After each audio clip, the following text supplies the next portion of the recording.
Welcome to another Dark Wizard Gaming Battle Report. Hi guys! I'm joined with Karen tonight. She's playing some Highborn Elves. Yes. And I have the Dread Elves, so we're going to have a rivalry here and the classic good versus evil. Tonight we're playing 4,500 points. It's going to be Counterthrust and Secure Target. Yippers. That is correct. All right, so when we rolled out, I was hoping that you would win which side we picked so then I could go first, but that didn't work out. So you picked first, and tell us a little bit about what you did there. Okay, I deployed everything right away because Mike's gonna run around like a wild monkey real fast, like with all the stats count. So I decided I wanted to not be shot at right away. So I kind of just one main objective is try to get the objectives because I have more scoring units than you do. So yeah, I have one scoring unit. Yeah. So that's kind of what I'm hoping for. Yeah. I know I'll never catch you. Yeah, well, that's my goal. I'm gonna, I took a page out of Pablo's book, and I'm doing the complete avoidance. It's not exactly like his list, but it is similar. So I'm gonna just try to run around and let you not catch me. And my only goal is to shoot down your scoring unit, so you actually can't take all the objectives. So what do you think of the Highborn Elves after 2.0 and then the hotfix? I liked them. I thought they did a good job. 2.0. After the hotfix, I was disappointed about my banners because they're not as good. Yeah, having all of your units being distracting first round of combat.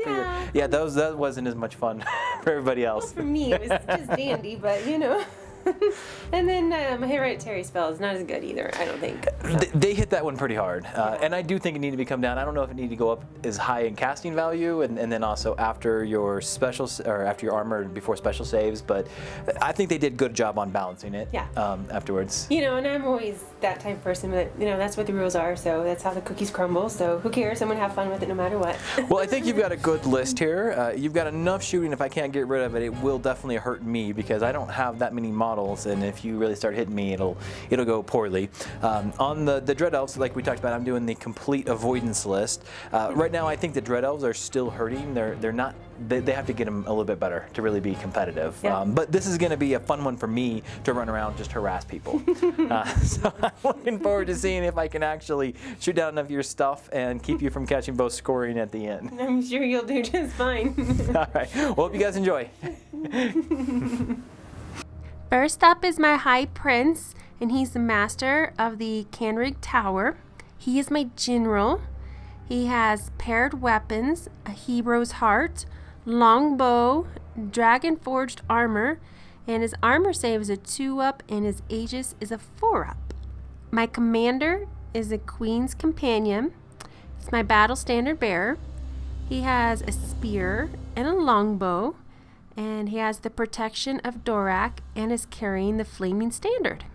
Starting on my right, I have 6 Highborn Lancers, and there's only a musician and a standard bearer. Next behind is my Knights of Rima. There's 7 of them. They have full command, and they're carrying the banner of speed. I have 25 Flame Wardens, and they're full command, and they are carrying the Navigator's banner. Behind those gentlemen is my Frost Phoenix with the Warden's Bomb. And next to the left is my Eagle. And next up I have 29 Sea Guard. They're full command and they have a flaming standard. Also, my battle standard bearer will be located in this unit. Last but not least is my Reavers. And I have 5 of them with bows. I placed my Grey Watchers because they're scouts, so they'd be behind the rock wall. And there's 5 of them. So I was able to go ahead and deploy first, and I went and just dropped everything because I didn't want Mike to go first because I didn't want him to shoot me because he would get up here real quickly. I placed my Sea Guard in the field, that way they have a little extra protection, and I'm able to shoot in 3 ranks, so that's why I have them long, kind of like that, and in 3 ranks, and kind of just again gives them a little extra protection there. My objective is to go ahead and try to get the objectives. Mike, I know, is not going to be really in combat. He's just going to be running around and I'll never catch him. So I figured I'd try to go ahead and get the objectives there and scoop those up that way. So leading off the Dread Elves, I have my general, which is a Dread Prince. He is marked with the Yima Cult. He has a lance and blessed inscriptions, also carrying Basalt Infusion, Lucky Charm, Midnight Cloak, and while it looks like he's riding a dragon, he's actually riding a manticore. I don't have a manticore right now, and it was the right base size, so I decided to go ahead and put him on the dragon. And he does have a repeater crossbow as well. Next is going to be my captain, which is my BSB, and he's going to be on an elven steed. He has the Dusk Forged, Banner of Speed, and he also has a lance and a repeater crossbow. Rounding out my characters is going to be my Oracle. She has the Alchemist Alloy, Amulet of Spite, Ring of Shadows. She's running Alchemy. She is a master, and she's going to have an elven horse. She does have light armor, so surprisingly, I get up to a 3-up armor save with her, which is pretty cool to have for a sorcerer. So starting on my right, I went ahead and put one of the Dread Reapers on the very far right of the hill, and it's kind of behind the hill, so if it gets shot, it's going to be a -1 to be shot. Then I have my big unit of my Dark Raiders of 10, and they're going to be behind the hill, so they can't be seen, at least on the first turn.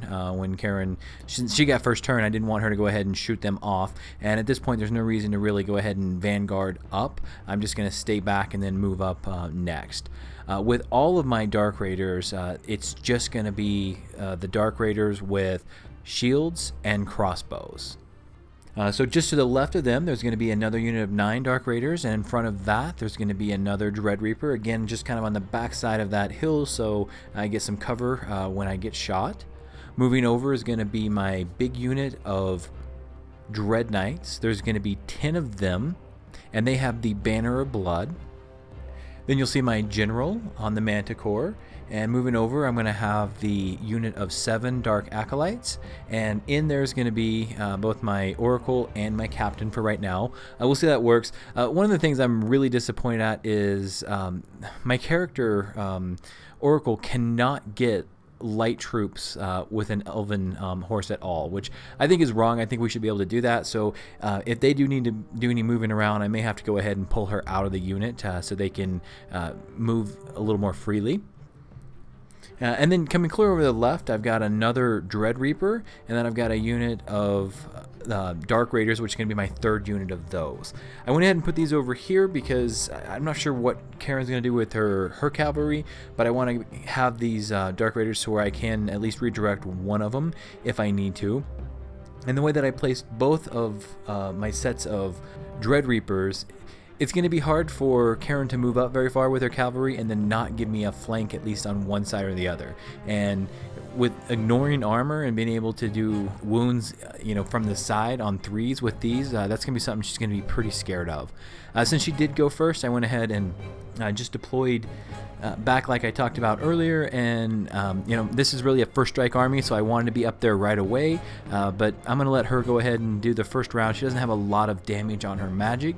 We'll get through the first round. I'll go up and I'll pick my specific targets that I need to get rid of. Most of her shooting, then we're just going to really try to dance around those big units. If she brings that Frost Phoenix up, I am set up very well with my Dread Prince to go ahead and take him out on the charge.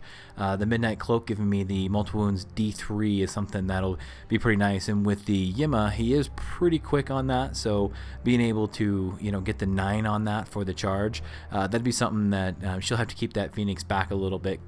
For my first round of movement, I will start on my far left-hand side. My little Reavers, they actually vanguarded earlier, so I didn't move them after I vanguarded. My thoughts were they're going to probably die no matter what. Mike's going to try to shoot them because they're easy to kill first thing, so I thought at least get them up there and let them shoot their little bows and maybe try to get something gone or dwindle something a wee bit. And then I moved up my Grey Watchers behind the gray wall, or behind the rock wall. And then I didn't do anything with the Sea Guards. I just left them in the field. But I did put my Eagle behind there in the field because I know Mike's going to shoot him too. And I just, no sense of having a free target for him. And I'd rather save him for something when I need it, hopefully. My Flame Wardens, I moved them up, but I tried to make sure I was still far enough. That way it's a long charge for Mike on everything. And then I just put the Frost Phoenix behind him to give him a little protection from all of Mike's shooting. I moved my Highborn Lancers up all the way. I marched with them. I made sure I was out of Mike's shooting arc range for the fast horses over here on the far side of the board. But I also tried to make sure I was out of range for his Manticore. Now, his other unit that has his wizards in there, they can get me, but that's it. That's okay. So 1 out of 3 is not bad. And then I just brought my Knights of Rima up on the hill, but made sure I was still, again, a decent ways from his Manticore and other stuff, so they can't charge me. For my magic, I got the altered side off, the hex version on his bolt thrower that's in the woods. During my shooting, I put everything towards a bolt thrower, and I finally got rid of it. So turn 1 movement, I didn't move up that far. I didn't want to get all my Dark Raiders up to where that unit of 30 Seaguard can go ahead and shoot me. So I went ahead and moved up just enough to be on the hill so I can see, but still get the soft cover from being behind the hill, and then also within 12 of her light cav there, at least with my front rank on both of my raiders. With losing that one bolt thrower last turn, it's going to be iffy if I get rid of her cavalry here that's coming up close to me, so I'm going to have to really hit that hard with some shooting and magic and hope that I get rid of all of those 6 horses. Otherwise, she can go ahead and charge that other bolt thrower and get him killed. I did go ahead and move my general over here a little bit to keep her Knights of Rima from coming up too close, and I put both my BSB and my Oracle over in the cold ones so my acolytes could move how they wanted to, and also just kind of split up my magic because she is getting close. So next turn, there's a good chance she's going to be within charge distance after her next move. So for the magic, I got the number 2 Veil card, which got me 5 dice. My Oracle automatically gives me an extra dice, and then there was only 2 Veil tokens, so I ended up with 7 dice.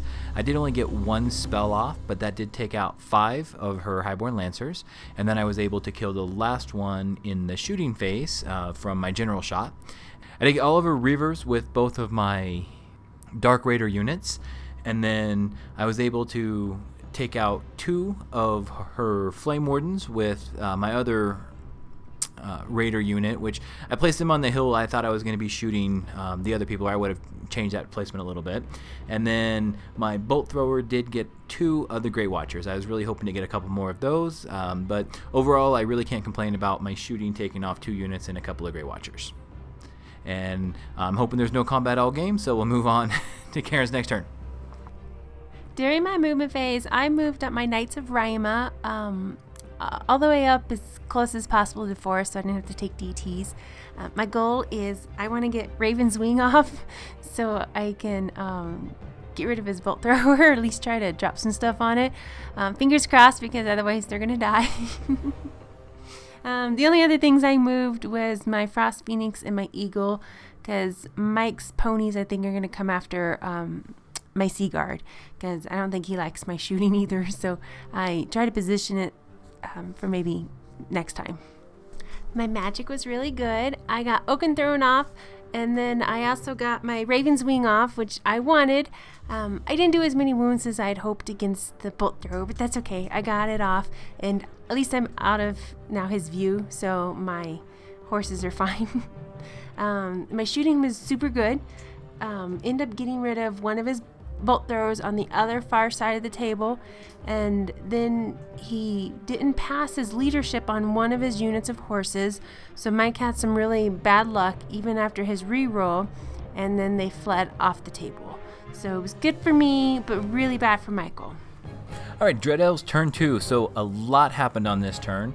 First I decided to charge my BSB out into her Grey Watchers.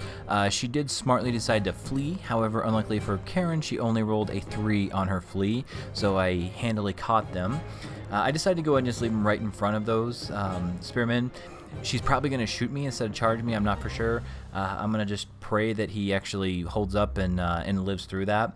I went ahead and brought up all of my Dark Raiders that are left up to where they're going to be within 12 inches of her Spearman.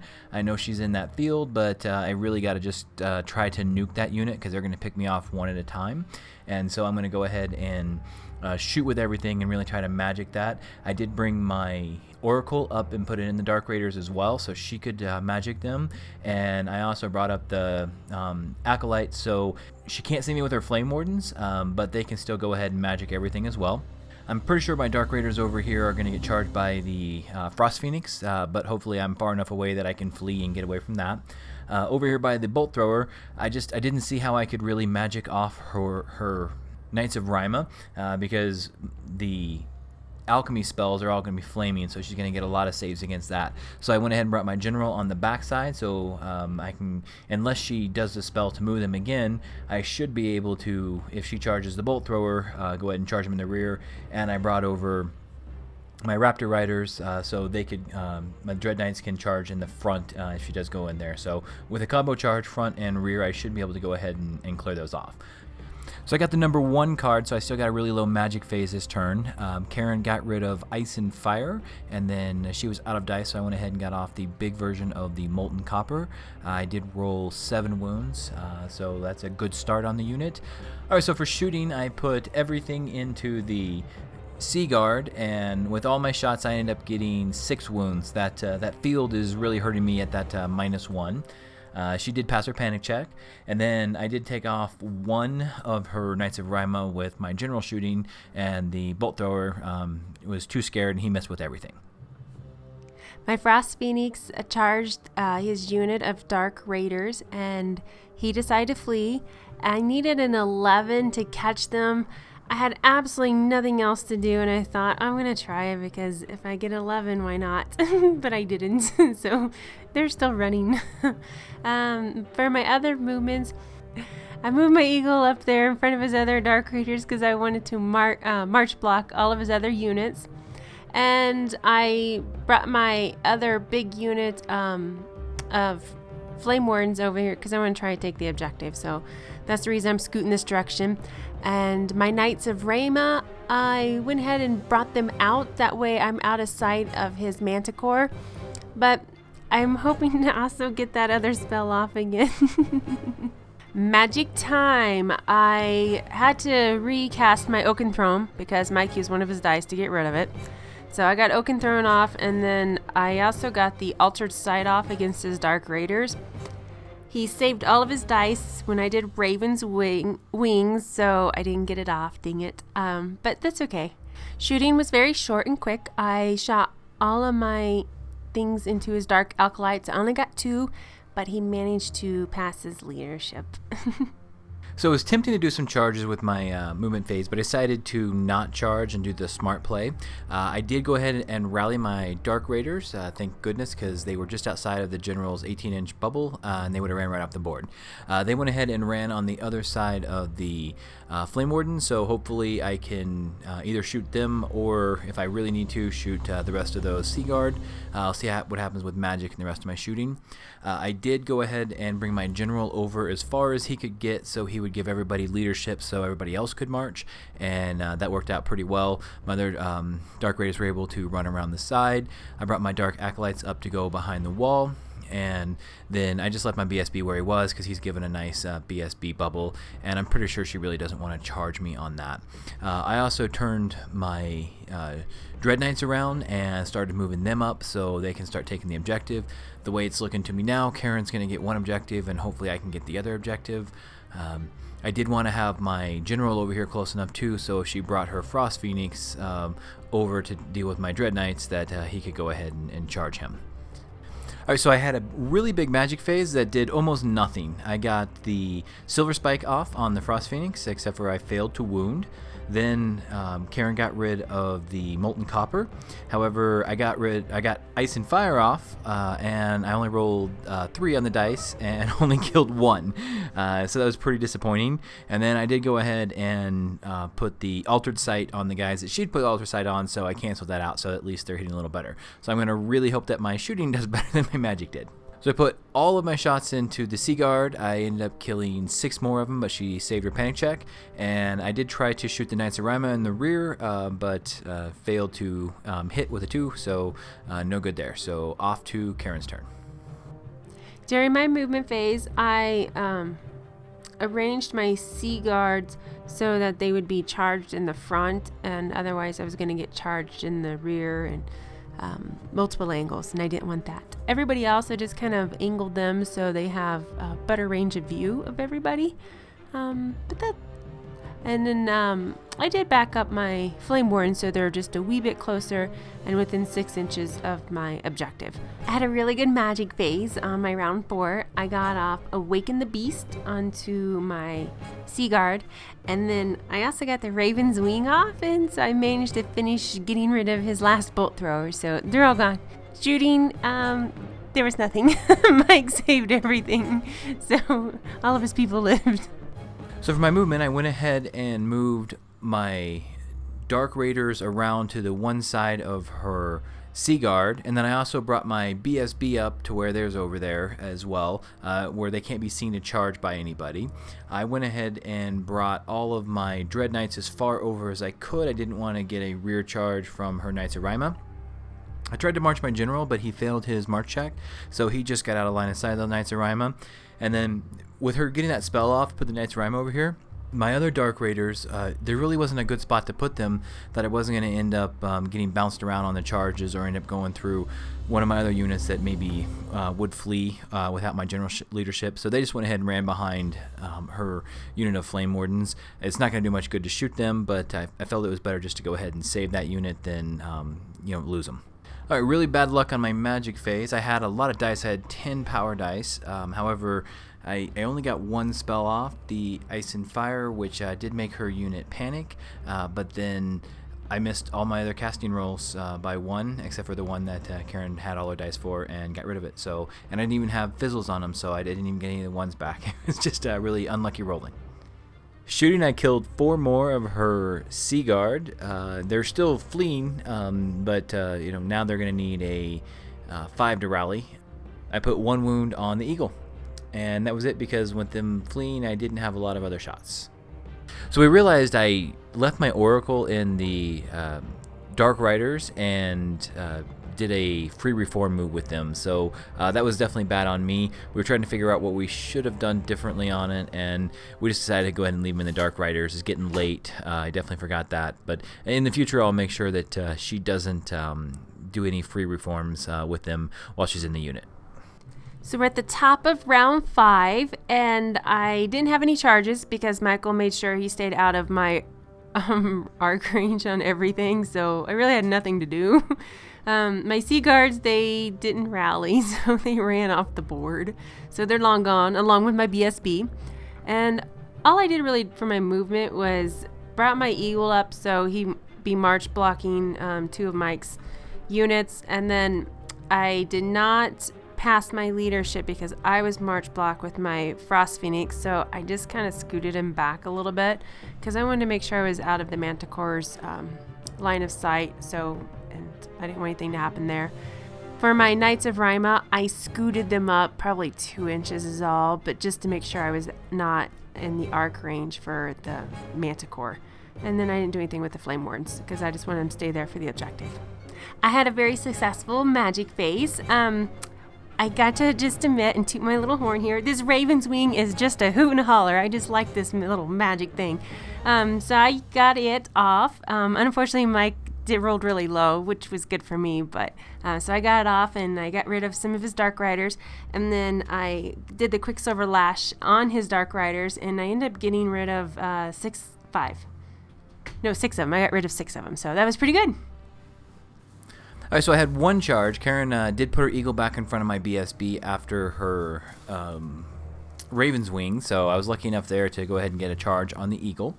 And then the rest of the stuff, I just kind of danced around. I brought up my Acolytes so they were in range to cast their spell on the Frost Phoenix, and then I went ahead and moved my Oracle into that unit, and I passed my March test on my Raiders, so the first one ran over on one side of the Frost Phoenix, the other one ran on the other side.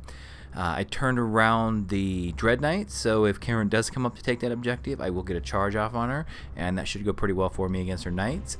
And I brought my Manticore General over just far enough that he can give leadership for one of those units of Dark Raiders and kept him out of line of sight. So magic and shooting is going to go really quick for the wrap-up. I did 1 wound to the Frost Phoenix from magic, and I did no wounds from shooting, so that was it. On my combat, as expected, the BSB went ahead and killed the Eagle. He overran 10 inches, and on to Karen's turn. My last turn was very short and sweet. Only thing I moved was my Frost Phoenix, and that's it. And then for magic, I got 1 spell off, Awaken the Beast, and Mike got rid of my Raven's Wing again, so it's off to his turn. Due to my attribute, I was able to heal back 1 wound on my Frost Phoenix, so I'm back to 0. Alright, so last turn, since Karen did not bring her Knights of Raima up to try to contest that secondary objective, there'll be no combats. I just left my Dread Knights where they were at. I went ahead and ran everybody over. We're going to throw everything we can at the Frost Phoenix. I'm going to really hope to get all 5 wounds on him and drop him. And that'll be the only thing left. So my magic was an epic fail. I got 2 really good spells off, however I rolled absolutely horrible. Did no wounds for magic, and then on shooting, with her being tough 6 at this point, even tough 5 wouldn't have really mattered. I threw everything into it, did 1 wound after her save. So it's time to count some points. Let's see how everything turned out. All right, well, I hope that was an exciting game for you. I know that no combats, or only one with an eagle, could not be as exciting as epic battles. How weird.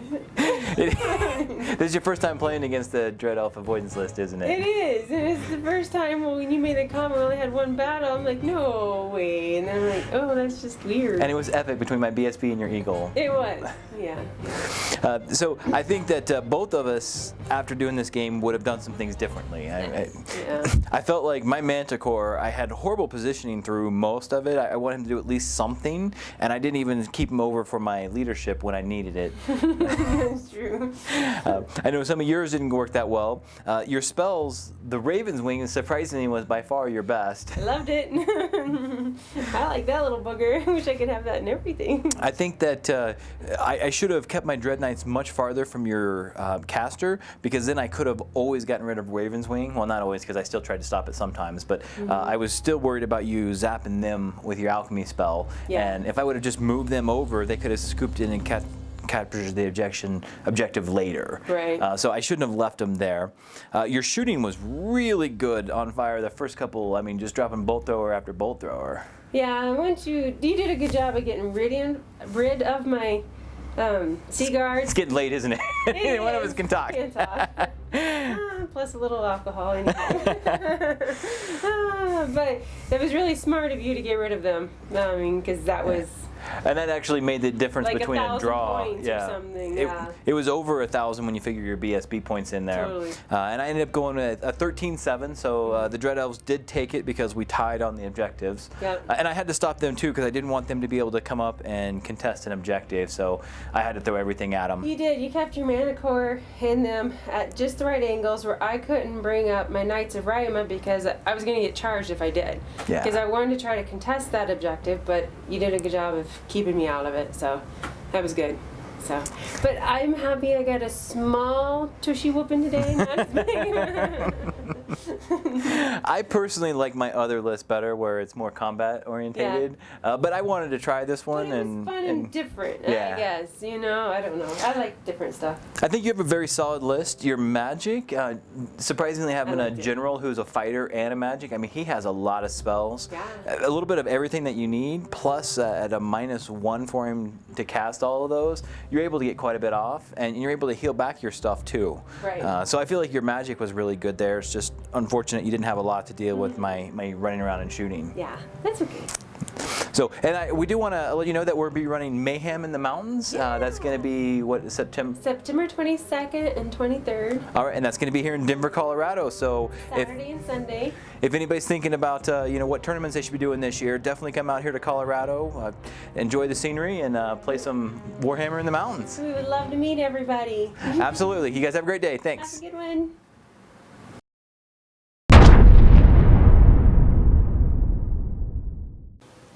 Thanks for watching our Dark Wizard Gaming video. If you enjoyed this video, please use the subscribe and the like features here on YouTube. And then leave us any comments for anything that maybe you want to see different on the videos, any upcoming content, or anything else you'd like to see. So thanks a lot, and see you on the next video.